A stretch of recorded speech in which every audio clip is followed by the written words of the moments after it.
Welcome to ప్రభాత సూర్యుడు.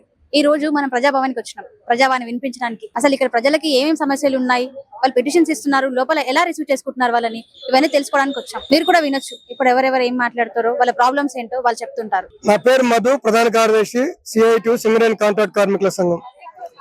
సింగరేణిలో 35,000 మంది కాంట్రాక్ట్ కార్మికులు పనిచేస్తున్నాం. కాంట్రాక్ట్ కార్మికులు లేకుండా సింగరేణిలో ఒక బొగ్గు పిల్ల కూడా బయటికి రాదు. మా యొక్క జీతాలను పెంచాలని చెప్పేసి డిమాండ్ చేస్తూ వాళ్ళు రిప్రజెంటేషన్ ఇచ్చాము.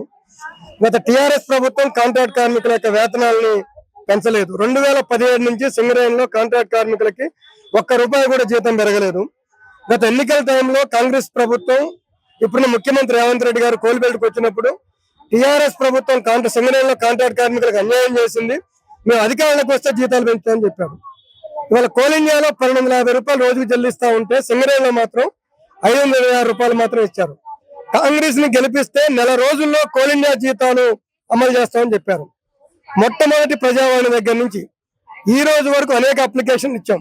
బట్టి విక్రమార్క గారికి ఇచ్చాం, కోల్బెల్ట్ ఎమ్మెల్యేలకు ఇచ్చాం, మంత్రి గారు దుద్దిల శ్రీధర్ బాబు గారికి ఇచ్చాం. మాటలు చెప్తున్నారు తప్ప ₹1 కూడా సింగరేణిలో కాంట్రాక్ట్ కార్మికులకు జీతాలు పెంచలేదు. వాళ్ళ కాంట్రాక్ట్ కార్మికుల్ని సమదోపిడి చేస్తున్నారు.